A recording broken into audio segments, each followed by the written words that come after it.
Welcome to the Fitfiliate Podcast, where with honesty and transparency, we talk about all things fitness, coaching, and gym ownership, so that you can feel less crazy and frustrated and alone, while you also find more freedom and make more money. And welcome back to the Fitfiliate Podcast. Today, I'm excited to have Matt from CrossFit Orillia with us. How you going, Matt? I'm great. How are you? I'm excellent, thank you. Although you may be the first person who ever said they're excited to talk to me. So I mean, that made me feel good. Got to start off on a good note, mate. Got to start off on a good note. So you're based in Canada? Orillia, Ontario, Canada. That's right. We're basically an hour and change north of Toronto, which most people think of Vancouver, Canada. I mean, from your side of the world, probably Vancouver, but Toronto, kind of big major cities. Yeah, nice. So maybe just start off by kicking us off with telling us a bit about your journey into CrossFit, and then into your journey to become a coach and own CrossFit Orillia. Yeah, absolutely. It's a cool, I'll try to make it short, but it's a little long story, but it went through a really cool natural progression. So actually coming up on, depending on when this airs, but the Open's about to start in a couple weeks, and this Open will be my 10th anniversary in CrossFit. So 12.1. Nice. Yeah.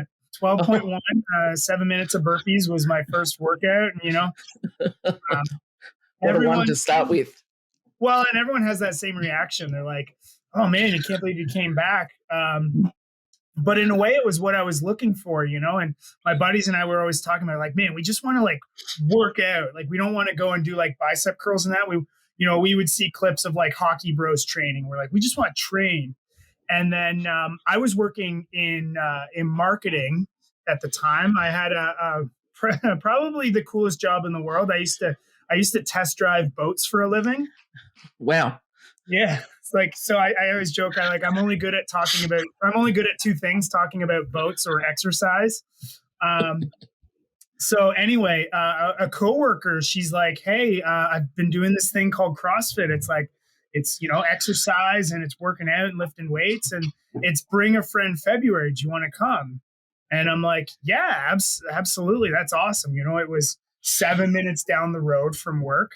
And so the whole, and it was, my journey, I think, was a lot like a lot of people's, where I was just like, I'm going to do it for, a month or two, get back in shape for the summer. And then, I'll just crack on from there. And, now I own a gym. And Next minute. Yeah. So that's what got me started. I was doing it for about a year, and I think I was naturally just drawn to helping people in terms of I would notice things and I'd give tips and things like that. And then, the underlying story was what happened then is that's when I actually began my own entrepreneurial journey as well.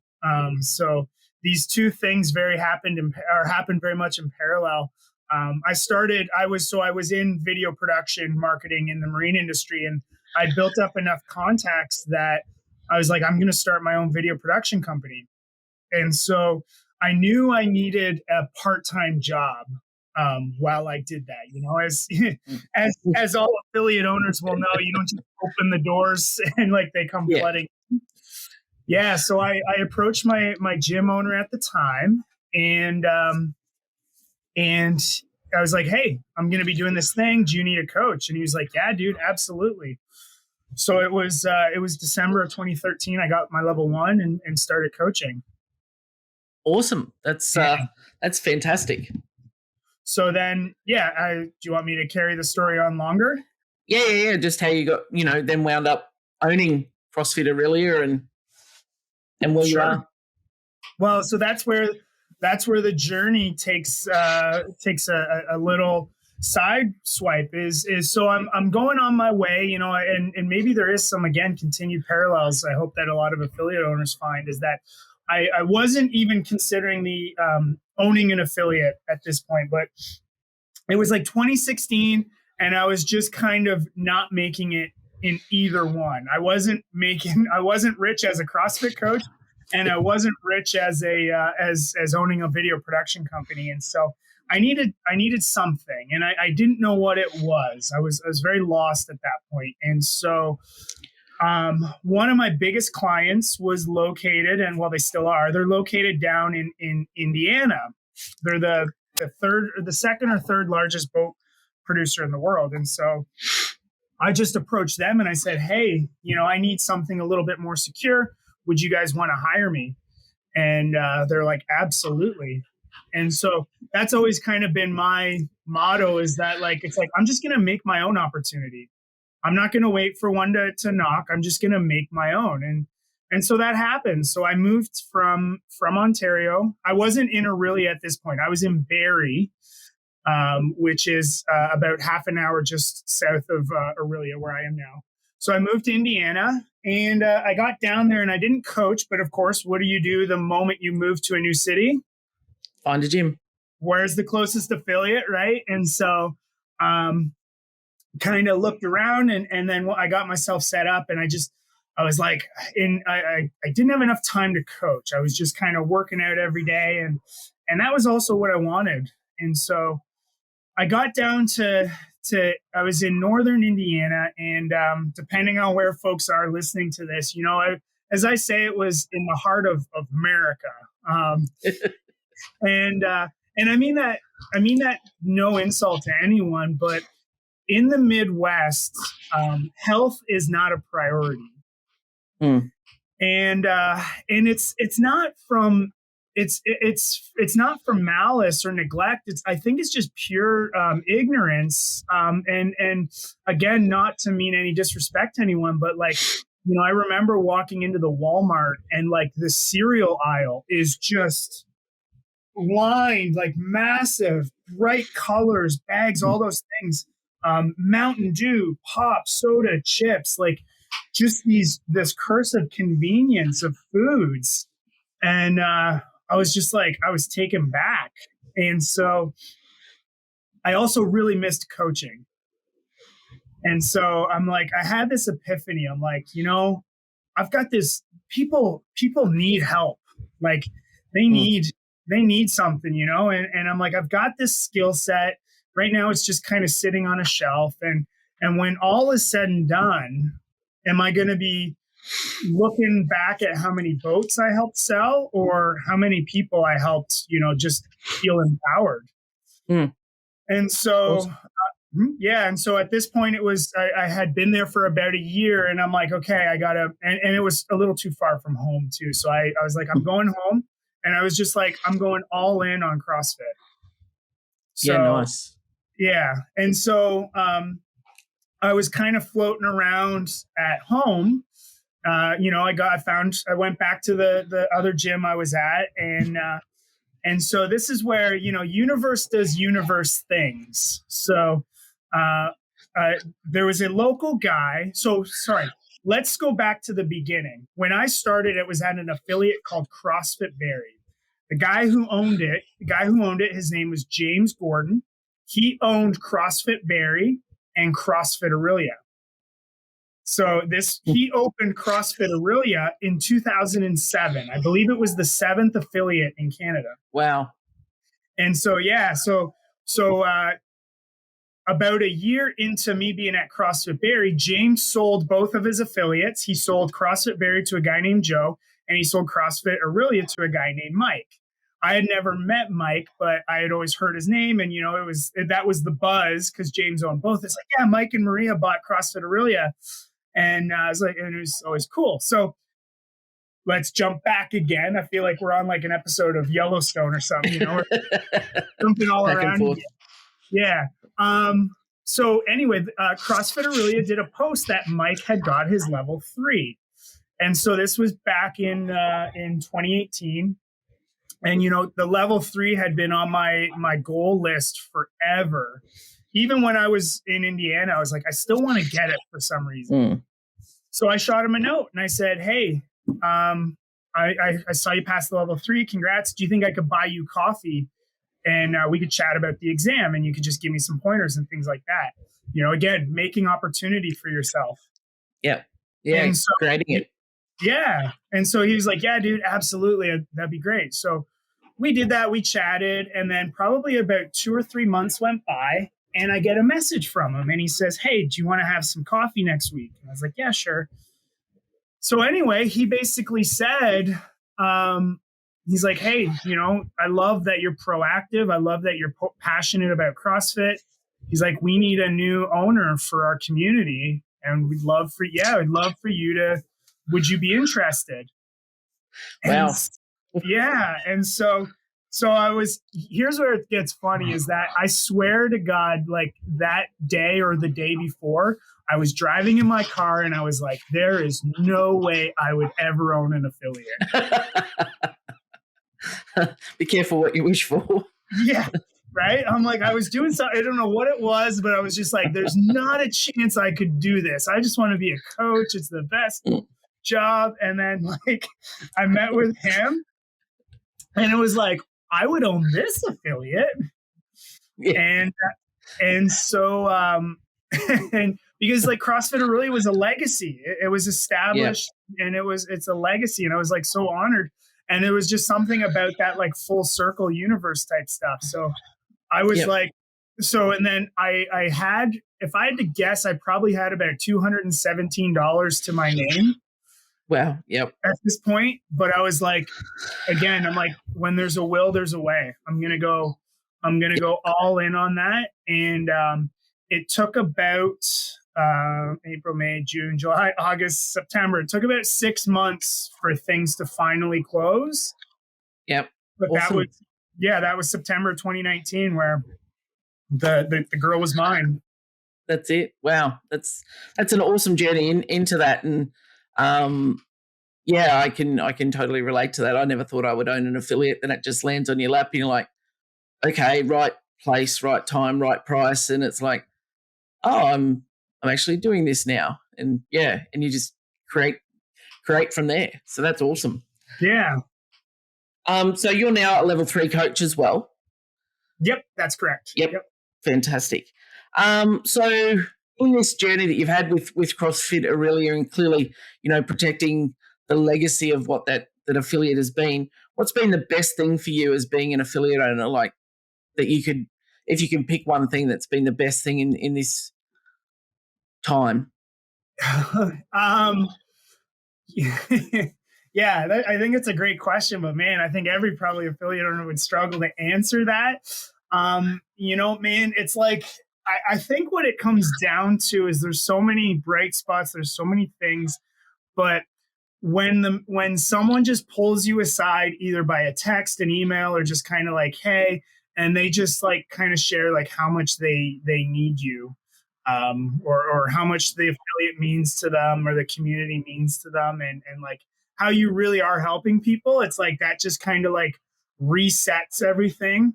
And so the journey continued, because if we did a little timeline backtrack, September 2019, fast forward to March 2020, and we all know what happened in March of 2020.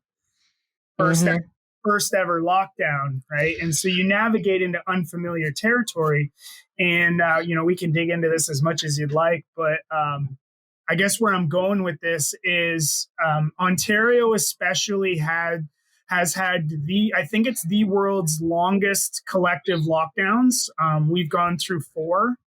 And so my reason for bringing, I think there's some gyms in Ontario that were closed for a total of like 468 days. But my reason for bringing it up is because, yes, we had 4 different lockdowns, but that was 4 different opportunities where a lot of members reached out and just like collectively said, how much everything meant to them, and how continuing to like just try and make sure their best interests are in mind, like how much that meant to them. So that really every time was like, okay, that reset my compass, got my energy recharged, and I went from there. Yeah, I definitely can agree with that. Like when we had our lockdown and it wasn't as severe as yours, it was like 10 or 12 weeks. But, to have members reach out and go, don't stop my payments, keep going. Like, we need this space. Like we want to come back. So, we're standing with you. So that I kind of saw the best and unfortunately sometimes the worst, but the best of people in that crisis. That's where the community really pulls together around you, and you think, yeah, I'm not doing this on my own. No, yeah, exactly. I mean, and just to have them, just to see how much they need it, and then like you wonder. It was the ultimate stress test for affiliates, and the stress test that no one studied for. But I think if it's almost like in a way of like what CrossFit is in terms of being unknown and unknowable. But going into any of those lockdowns, you could either have two kind of concerns. Your concern could be, how am I going to pay my bills? And then your concern can be, how am I going to serve my people and just keep them moving? And I know the ones that fell into the latter of those two categories are the ones that continued to thrive. And that's almost, a theme for it. It just kind of sets the tone for everything. Is like, if you worry about chasing the dollars, it's a fruitless, there's no fruits to the end of that growth. But if you just serve people, then the money will come, Yeah. Well, it's a bit like the quote, from Coach Glassman is, do the right things for the right people for the right reasons, and then everything else will look after itself. And I've always tried to run my place in that way. And sometimes you win and sometimes you don't, but that's okay. The intention was good, at the time. Absolutely. Right. Yeah. I always, and it's so true. Like I just kept that in mind, is like, if you always serve your community, they'll sing your praises from the rooftops. And so that's always just kind of what I tried to do right from the beginning. Yeah. Awesome. So I guess, you've had a really difficult or challenging couple of years with the great challenges that we've had in your time, as that affiliate owner and going through all this time. What would you say your biggest win was? To appease the question, I want to think of something, but it's like but then me being a difficult person, I think of like the infinite game is that, like, it's the wins are still going. I would say the ability to make it through those, all four. And so in that time frame, though, it wasn't just, that idea of like surviving versus thriving. We made it through, but I also I think, developed 4 coaches. I developed about 5 new revenue streams, it seems like. Added, at one point, I think we added about 40 total members. The brand is stronger than ever. So, and just getting people introduced to CrossFit and fitness, despite of all those things, just shows like, the mission and the core values are what kind of guided me right from the beginning. And they held true all along. So I don't know that I could sum it up to a single win, but it's just it's like I guess maybe like a season of sports. Which win was the best? I don't know. I mean, heck, I just love them all. Yeah, cool. So over this time, you joined forces with Fit Affiliate as a coaching client. You were one of the first, is that right? I was the first. I am officially. I am patient zero. Yeah, that's it. So, what made you reach out to the guys at that time and go, "Hey, this is something I'm interested in"? That's a great question. So again, going back a little bit further. So, I believe everything happens for a reason, and the idea of it taking 6 months for the deal to close the affiliate, was very fortunate. Because, and even before that, when I made my mind up to go all in on CrossFit, I started researching. I was like, am I going to start my own affiliate? So I read Two Brain Business by Chris Cooper. I read Two Brain 2.0. started following Stu Brower and WTF Gym Talk. I kind of played around with what's Marcus Gursey doing, like Yep. The guys Mad Labs, Yep. all of them, right? All these gurus that were out there, and I just started seeing, what are they all doing? What are they talking about? And what my thing is there's so much noise out there. I still try to listen to what everyone says. And then what I do is I look for the same things, right? I don't try to find who's saying something the best. I said, what is the parodies across them all? And then I distill those down. So I started planning. I already knew about ACV. I knew about like operating costs and average revenue per member and lifetime value and all that. So I knew about those stats, but I wasn't, I tried to do it on my own. And then I knew I needed a coach. And then, of course, I think like many struggling affiliate owners, not that I was in a position where I was struggling, but, it comes down to like, oh, can I afford this? And so I'd been following Chuck on Instagram for quite a while. And, and so I started doing Coach Like You Mean It. And then when they launched Fit Affiliate, I don't know if it was just, maybe Chuck or something, but something just, again, right place, right time resonated with me. And I was just like, okay, you know what? I'm at this point where I've been doing this thing for about 6 months now. I was growing. I think I had added about 20, 25 people. And I was like, I don't want to wait until this thing is a business to turn it into a business. You know what I mean? Yeah, I didn't want to wait till I had bad habits or things were completely upside down. I was like, I'm on this path to growth. I know if I got someone behind me and pushed me a little harder, that I would get somewhere faster.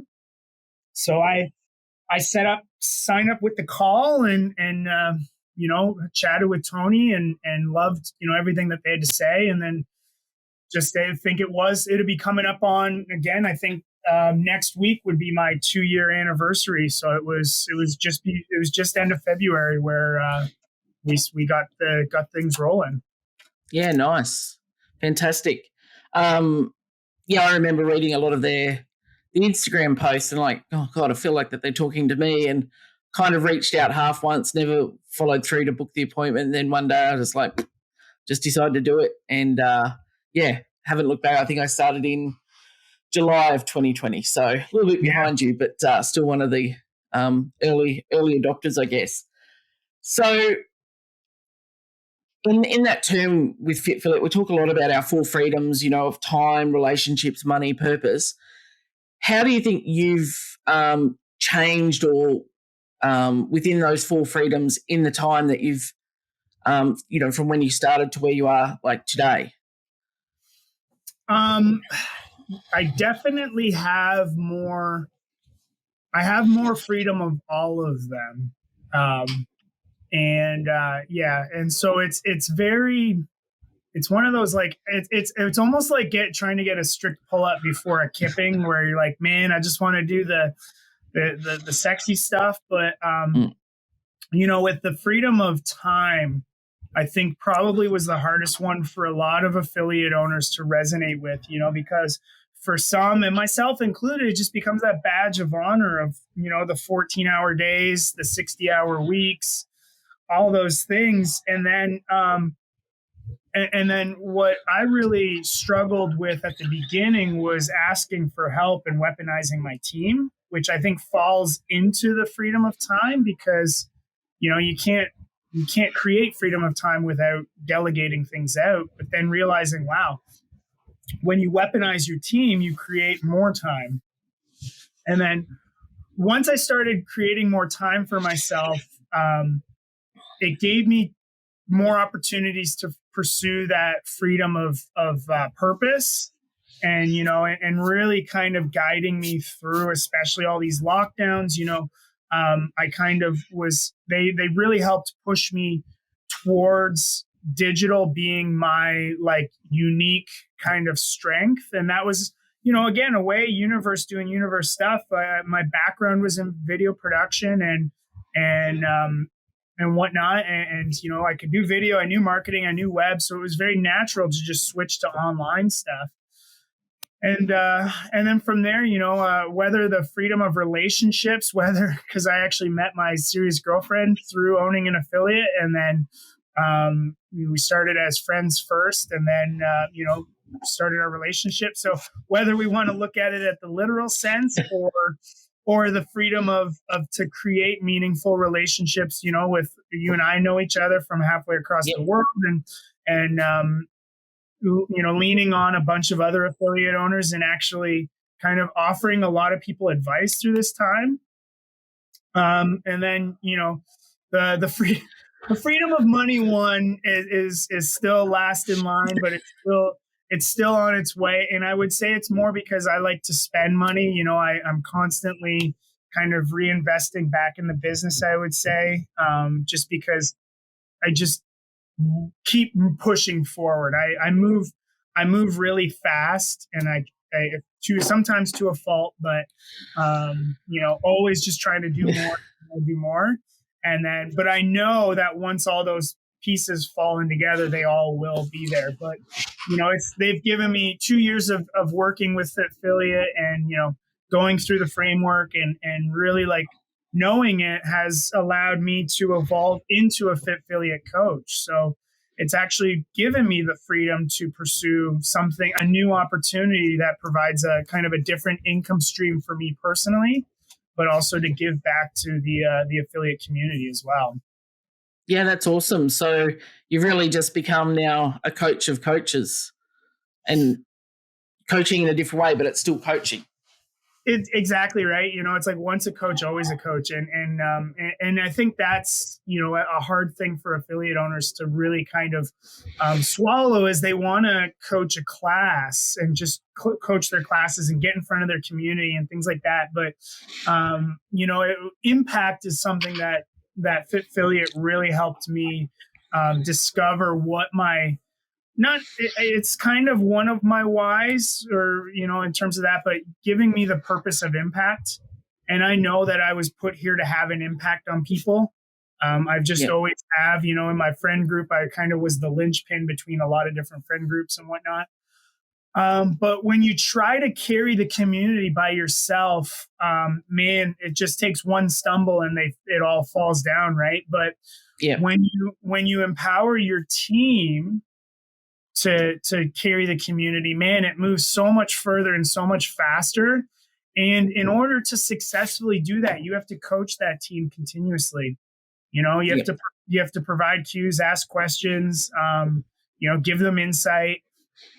And so it started with coaching my team a little better, and then now it's just turned into, again, evolving into coaching people as well. And now fellow affiliate owners kind of all over North America.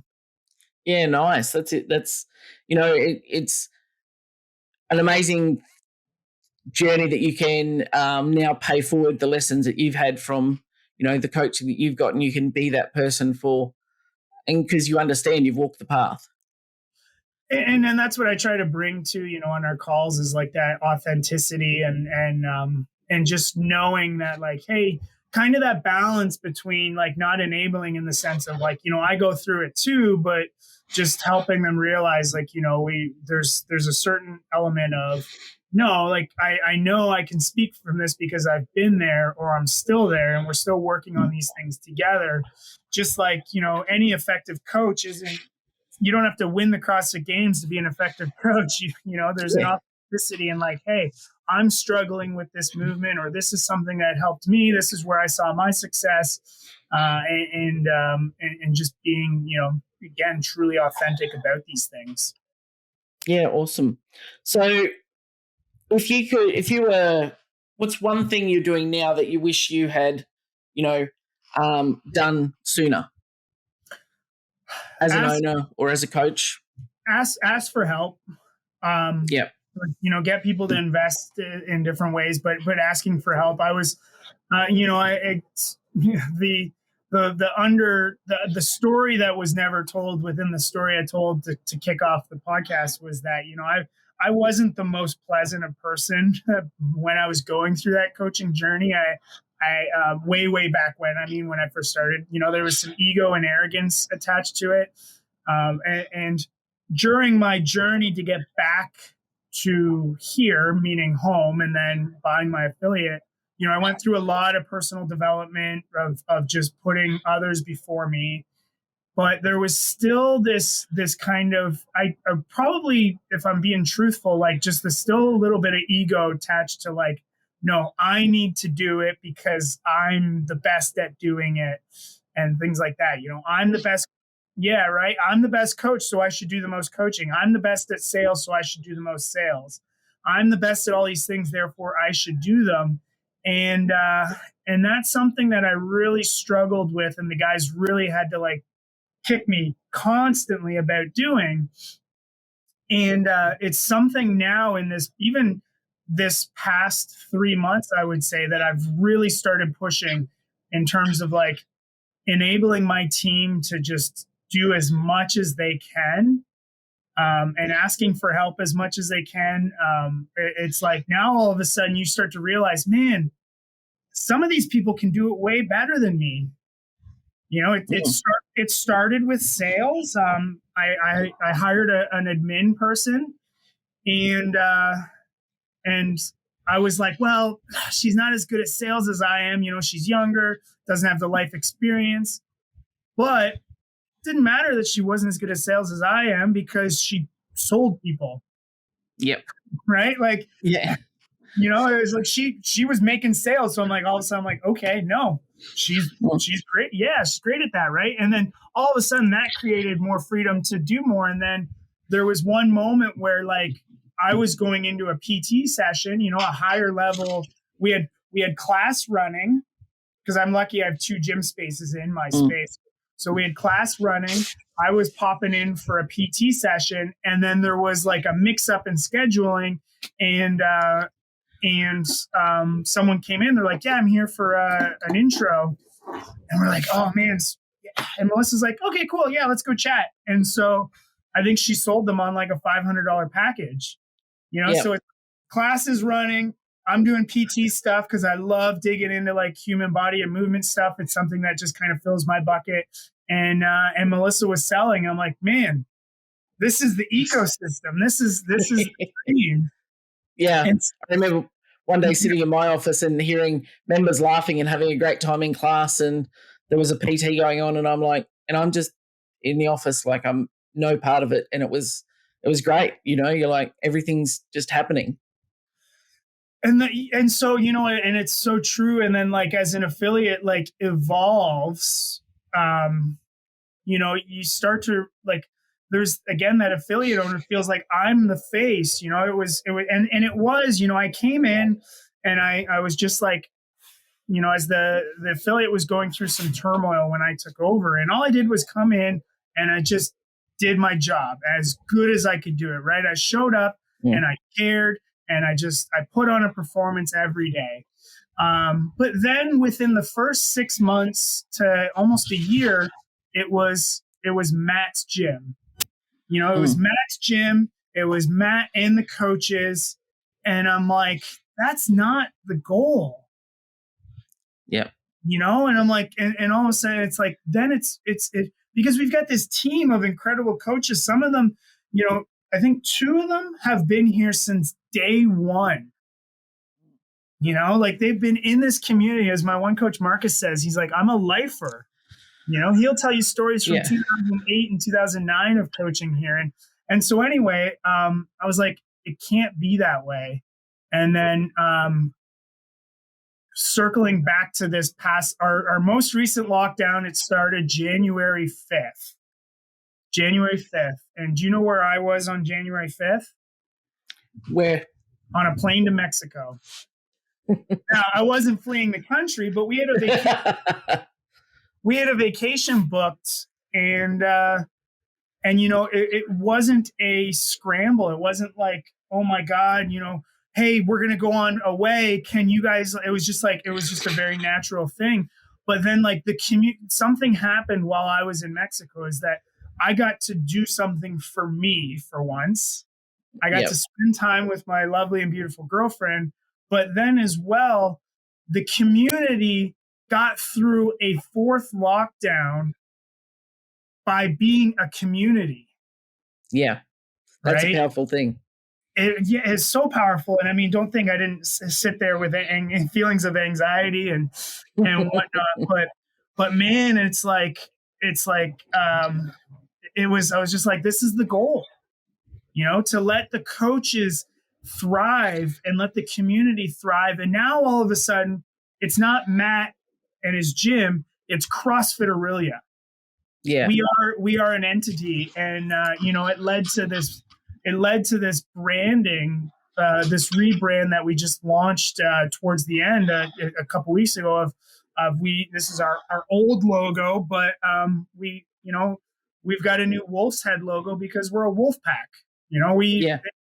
It led to this, and now it's like, even with that move, it's like, okay, we are a wolf pack. The wolf pack is better as a group. Wolves are free to kind of disperse and go off on their own, but they always come back to the pack. And, and so now I have that as something to continue to remind me to say, okay, no, now my job as the pack leader is to stay at the back and keep pushing the pack forward rather than feel like he has to do everything. Yeah. Be everywhere. And, everyone has their place within the pack. Like, everyone knows they belong.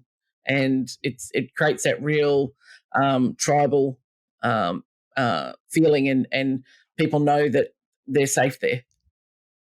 Exactly, right. And they always did, and then now they have something to identify behind it. And and now it's and it just, and I think it was doing the coaches a disservice too to always kind of like be the one in the front and then them behind me, as opposed to like, no, we all stand together in a circle, right? And so I try to keep moving, but then that's free. So then again, going back to the freedom of time, right? Or the freedom of relationships, is that's freed me up to continue to pursue new things, to show the coaches, like, I can never sit still, right? So except when I'm at home, then I'm like, I'm doing nothing.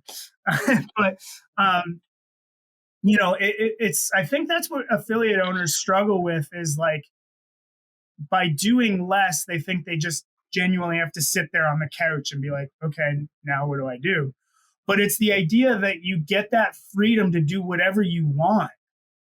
And so for me, by supporting the community and then like asking for help to get all these people reinvested in, it allows me as the lone wolf to pursue, I don't know, we'll call it new hunting grounds if we want to stay on the analogy, right? So now I'm pursuing new revenue streams and opportunities that are going to take us from here to here. And now all of a sudden I go to the coaches, I'm like, hey, okay, here's what we're doing now. And they're like, holy shit, wow, okay, amazing.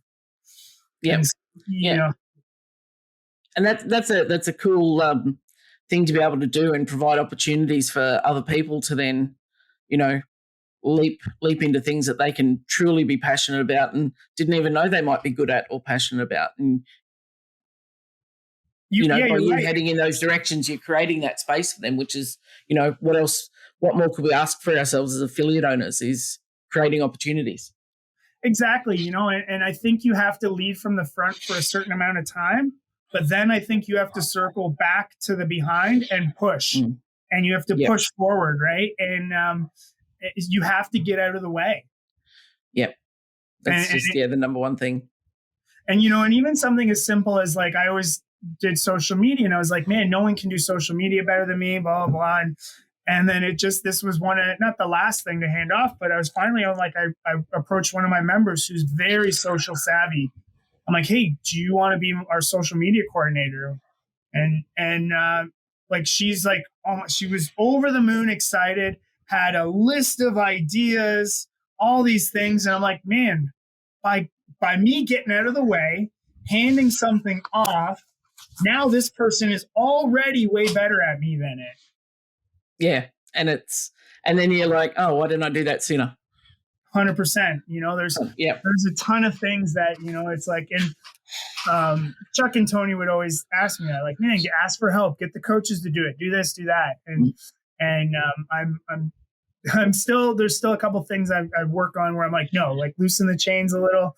But overall, just getting out of the way has helped so much. Yeah. Awesome.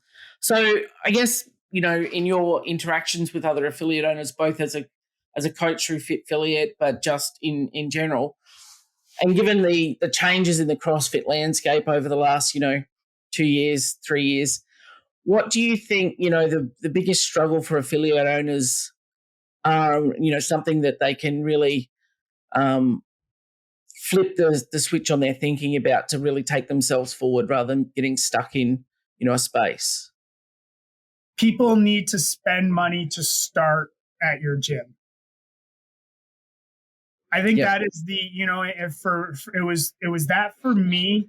And then when we coach with affiliates, like that's something I work with them early on. It's like, okay, when someone joins your gym, what is your offer for them? What is your deal? Like what is, and it's once we get them realizing that people are purchasing something to start at the gym, then they just have this shift where all of a sudden, and it takes making that first sale where they're like, oh, wow.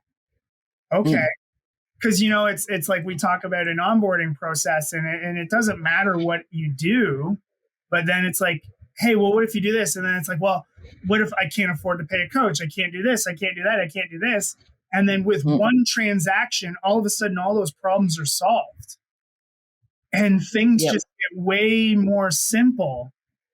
And then it starts to first create that freedom of time. And so that was something for me that, I was doing before I met with Chuck and Tony, not to the extent I am now in terms of creativity with how you can serve people, but just that idea, because, most of the time that kind of like, hey, come try us out for free. And then they do that. And then you try and have a chat with them after. And it's kind of like you're both sweaty or they're sweaty and like got their bag on their shoulder. And then they're like, okay, well, I'll let you know. And then you just continue on this hamster wheel. And it's like, here's our prices. And then we'll be like, well, why don't you sit and chat with them? Well, I just don't really have the time to do that. And and a lot of times they don't have the time to do it because they're not getting paid for that time, basically. And so the moment you sit and chat with someone and connect with them on a relationship base, you get to know who they are, what do they need. You start to realize like, man, I can't let you leave here without me helping you. I can't let you go somewhere else because I know that what we can do here is going to be amazing for you. And then you can offer them something that truly has some value and substance. And then that transaction is actually very pure and wholesome and actually very key to the relationship, as opposed to, again, I think that idea of sales being a dirty word, and then it turns out like by not transacting, you're actually doing the relationship a disservice. Yeah, and that's a powerful flip to realize that, if I don't talk to you and I don't help you, then I'm not doing what I've been put on this planet to do. And, you need me because you're lost. And that's a shift in that something I've even talked to my coaches about. It's not selling to people if you're helping them, you're serving them. And there's always, a cost associated with that. But if you're doing it for those right reasons, that you want them to be better and to help them, then that you're not just selling them, something for the sake of it. No, well, exactly right. And it just creates a stronger community as well, in the sense of like realizing, instead of being like, hey, we want to see if you're a right fit for our community, I'm like, hey, I'm good. Let me go talk to the gang and tell them to be on their best behavior. Like, don't you guys screw it up for this person. We're really going to help them. Yeah, that's right. So, yeah, instead of feeling like you're begging people to come through your door, it's like, come through the door and we'll walk with you, not just begging you to stay. Like, people who pay attention. Exactly, and you're truly helping people. And it's that sales process, like personified, in the sense of there's a certain qualification process that happens through there. You can't just get every person that way. Somehow in your sales process, you have to pre-qualify people. And it could be just as simple as the investment of them coming in and sitting down. That you already know they're in a better spot. But then taking it back to those statistics, now all of a sudden, your average revenue per member or your average client value, however you want to say it, that ACV, it starts to get up higher and higher and higher, which gives you the freedom to do more. If you know that every person that comes in is potentially going to transact, well, now all of a sudden you have the freedom to hire a front desk person. And now that front desk person can pay for themselves and they free you up to do more things. And to me, it's that like that first thing that first domino to fall that really starts the momentum forward. Because the beauty of it is it's just like fitness. Like once you start doing it, you can always go back to the beginning and make it better. And you can always go back to the beginning and make it better again. And you're just constantly getting better and better at it. But it always comes back to that first basics, Yeah, fantastic. All right, Matt. Well, it's been amazing chatting with you today. Thank you for sharing your story with us and your journey. And good luck with the Wolfpack at Orillia. Look forward to seeing some big things from you guys. We're going to try our best. So thank you. And thanks for letting me ramble for this time. No, it's been awesome.